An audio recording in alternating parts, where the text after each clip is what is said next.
വനിതാ CPI ഉദ്യോഗാർത്ഥികൾ AKG സെന്ററിൽ നിന്നും നേരിട്ടത് കൊടിയ അധിക്ഷേപം. കണ്ണൂരിൽ നിന്നും വന്ന 3 ഉദ്യോഗാർത്ഥികൾ പാർട്ടി സെക്രട്ടറി MV ഗോവിന്ദനെ നേരിട്ട് കാണാനായി എത്തിയപ്പോഴാണ് അധിക്ഷേപം നേരിട്ടത്. റോഡിലിറങ്ങിയ ഉദ്യോഗാർത്ഥികൾ ആത്മഹത്യ ചെയ്താലും പാർട്ടിക്കൊന്നും സംഭവിക്കാനില്ലെന്ന് MV ഗോവിന്ദൻ ഉദ്യോഗാർത്ഥികളോട് പറഞ്ഞു. AKG സെന്ററിൽ നിന്നും നേരിട്ട ദുരനുഭവം ഉദ്യോഗാർത്ഥികൾ ജനം ടിവിയുമായി പങ്കുവച്ചു. ഞങ്ങൾ വേറെ വഴിയില്ല, വേക്കൻസി വരുന്നില്ലെങ്കിൽ ഞങ്ങൾക്ക് വേറൊരു വഴിയില്ല എന്ന് ഞങ്ങൾ പറഞ്ഞിട്ടുണ്ടായിരുന്നു.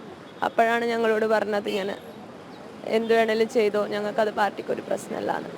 ഞങ്ങൾ കണ്ണൂരിൽ നിന്ന് വന്ന 2 പേരോടാണ് ഇങ്ങനെ പറയുന്നത്. ഞങ്ങൾ മാഷേന്നല്ലാതെ വേറെ ഒന്നും വിളിച്ചിട്ടില്ല. മാഷേന്ന് വിളിച്ചിട്ടുള്ളൂ, ആ രീതിയിലേ സംസാരിച്ചിട്ടുള്ളൂ. നിങ്ങൾക്ക് ആത്മഹത്യ ചെയ്യാം, തെരുവിലിറങ്ങി മണ്ണെണ്ണ ഒഴിച്ച് തീ കത്തിച്ച് ആത്മഹത്യ ചെയ്യാം, എങ്കിലും പാർട്ടിക്കൊന്നും സംഭവിക്കാനില്ല എന്നാണ് CPM സംസ്ഥാന സെക്രട്ടറി MV ഗോവിന്ദൻ ഉദ്യോഗാർത്ഥികളോട് പറഞ്ഞത്. എനിക്ക് ഒന്ന് കഴിഞ്ഞ മാസം 18-ാം തീയതിയാണ് ഞങ്ങൾ AKG സെന്ററിൽ പോയത്. അവിടുന്ന് ഒരു നേതാവ് ഞങ്ങളോട് പറഞ്ഞത് എന്താണെന്ന് വെച്ച് കഴിഞ്ഞാൽ, നിങ്ങൾ സാറിനോട് കൈയും കാലും പിടിച്ച് ഞങ്ങൾ കരയുന്ന സമയത്ത് സാറിനോട് സാറേ വേറെ വഴിയില്ല, ഞങ്ങൾ സമരമെങ്കിലും അവസാനം ആ ഒരു രീതിയിലേക്ക് ഞങ്ങൾ പോകുമെന്ന് പറഞ്ഞപ്പോൾ ഞങ്ങളോട് പറഞ്ഞത്, നിങ്ങൾ റോഡിലിറങ്ങി എണ്ണ ഒഴിച്ച് ആത്മാഹുതി ചെയ്തു കഴിഞ്ഞാലും, മരത്തിൽ നിന്ന് കയറി താഴിലേക്ക് തുള്ളിയാലും, മരത്തിൽ കയറ് കെട്ടി തൂങ്ങിയാലും പാർട്ടിക്ക് അതൊരു പ്രശ്നമല്ല എന്നാണ്. കഴിഞ്ഞ മാസം 18-ാം തീയതിയാണ് കണ്ണൂരിൽ നിന്നെത്തിയ റാങ്ക് ലിസ്റ്റിൽപ്പെട്ട 3 ഉദ്യോഗാർത്ഥികൾ AKG സെന്ററിലെത്തി പാർട്ടി സെക്രട്ടറി MV ഗോവിന്ദനെ നേരിട്ട് കണ്ടത്. MV ഗോവിന്ദനൊപ്പം ബിജു കണ്ടക്കയെയും കണ്ടു.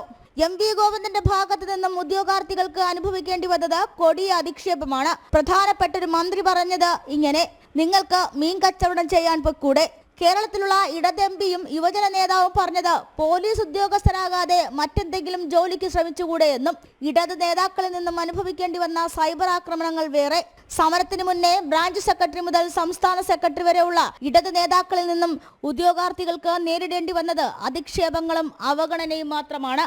ജനം, തിരുവനന്തപുരം.